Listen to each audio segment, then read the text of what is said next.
All right, back to more of that interview with the billionaires who are also great comics if they wanted to be. Ken Langone, Bernie Marcus, weighing in on the threat of tariffs as Home Depot and they were celebrating their 40th anniversary today.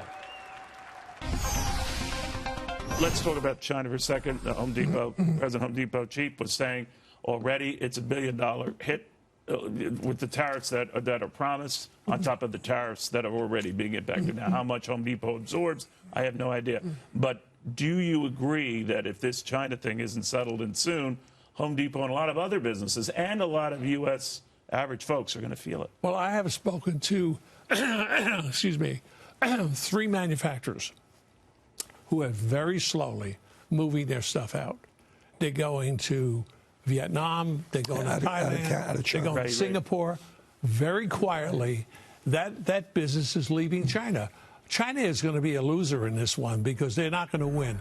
I just hope the president has enough backbone, and I think he does, to stand on this. These people have taken advantage of us for so many years, and it's not writ. This is not a writ. It's true. Everybody knows they've stolen every secret that we have, and they get away with murder. But Home Depot shareholders are looking at this and saying that's among the China plays that could be adverse. It's not going to have an effect on China. Look, let me tell you why. Number one, products are going to be produced other places. Right. Number two, they'll be absorbed in the prices. The American people may pay a small percentage of it. You don't think it's going to be 25%? No, okay. no. We don't see it now. Okay. Neil, remember this. China has had a free ride since we said to them 40-some years ago, we want to help you get on your feet. We want to help you come into the world. That was then. Today, China and the United States represent 39% of the GDP of the world. China's 15 and we're 24. The fact of the matter is, we can't afford anymore to allow this to go on. As Bernie points out, they've been cleaning our clock. Intellectual property means nothing over there. These joint ventures. So this is a fight worth having. But why haven't we had it before now? Because our politicians, the swamp creature, push it down the road. Let the next guy deal with it. No, they didn't have the guts. That's what I'm saying. It has nothing to do with that, Kenny. What do you mean? They didn't have the guts to do it. Look, well, that's Trump what I'm saying. Is not a politician. Still arguing. Trump is not a politician. No. He does. You like the job he's That's doing? right. Well, he does what he feels is right. If he was a politician, he wouldn't do half of the things Exactly he does. right. Because it's not politically correct. And being politically correct, we saw that with Bush. Do you think there's a clear strategy that he has when he I don't know. mixes at the last second an Iranian raid or He's got mixes great. at the last He's second? got great insight. Yeah, I don't think he has a strategy. I think he reacts to things as they happen, Right. and he's got common sense that tells him this is right and this is wrong, and he acts on it. He's got great instincts. And by the way, that's why the American people voted for him. Right. They're so tired of the slick politicians. They are slick, but they don't do anything. Obama did nothing on China. Clinton did nothing on China. Bush did nothing on China. Are you a Republican? I'm a Republican, but I vote Democratic. When's the last time you voted Democrat? Oh, I could tell you for members of the House, the Senate. Okay. Within the last 8 years. Last Democratic president? That I can't tell you because I certainly didn't vote for Obama, and I certainly didn't vote for Clinton. So yeah. No, okay. Now your first Republican vote was for Abraham Lincoln, right? Exactly right. Abe was a good friend. Yes, Good guy. exactly. Good guy. Well, the thing we need to understand about Trump, he's keeping every campaign promise he made. Go right down the list of things he said he was going to do. Right now, the man's instincts are correct. China needs to recognize they can't be a rogue state like they are in commerce. They are a rogue state in commerce. They do what they please, and it's been allowed to happen. Saturday night on Mark Levin's show, he had a guy, and the guy was talking about the bureaucracy in Washington. Right. They run America, not the politicians. They run America. And we need to understand that we can't do what we did in the past the way we've done it because we haven't. Why isn't he up more in the polls? Give him time. Because I'll tell you I'm why. just saying. I'm just asking. No, I'll tell you why. Because it's before the election. People don't want to say they're voting for him. They just don't. They don't volunteer it. Do you think anything else gets in the way, whether it's his style or his brashness? Oh, yeah. Look, his style, he does chase people off. There's no, Right. Listen, I've told him that, and he knows it. Upper-class, college-educated women, Right. he gets rid of. young He's people. he is who he is. I mean, he's not a politician. Right.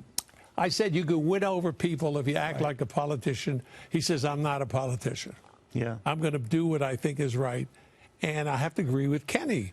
He's not, look, regulations and what he did Are on you the regulations. only one who's allowed to call him Kenny? A lot of people do. Oh, really?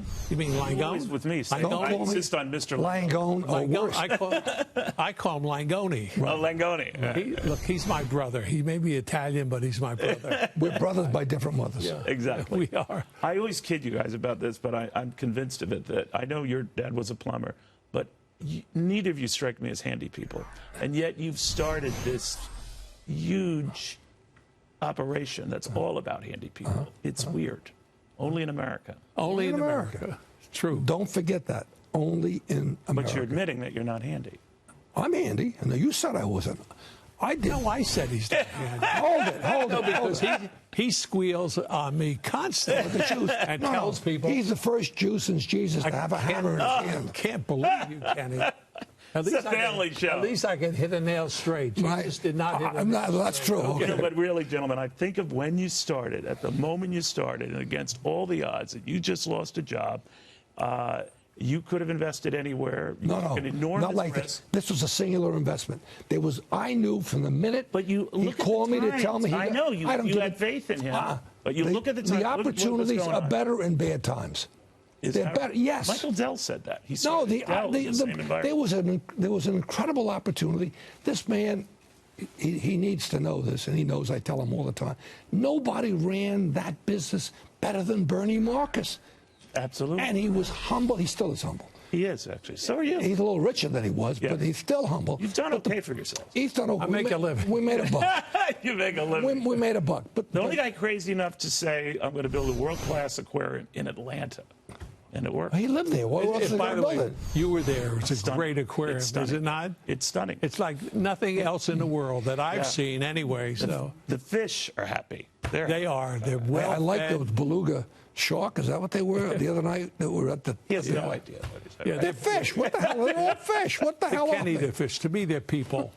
It shows. There's- Your love yeah. shows after all these years. Gentlemen, seriously, it is a great testament to capitalism and just good prevailing. What you've done and where you've Let me taken tell you, one of the great joys of my life is my friendship and partnership with him.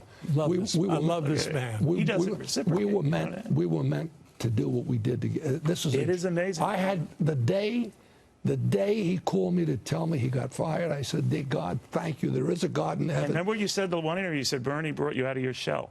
Oh, no. Well, it still needs more work. I'm seeing it shrink now. Okay, but this Gentlemen, guy, God bless him. Congratulations to Thank both of you. Just marvelous. You know, the one thing that I love about doing my job is I get to talk to great people and people I can go back in time and say, yeah, I knew that person then. I knew Steve Jobs when he was just starting out. I knew Michael Dell when he was just starting out. I knew Bill Gates when he just went public. I knew these two guys when they were mere millionaires. Now they're multi-billionaires. And neither one remotely handy. As they said, only in America.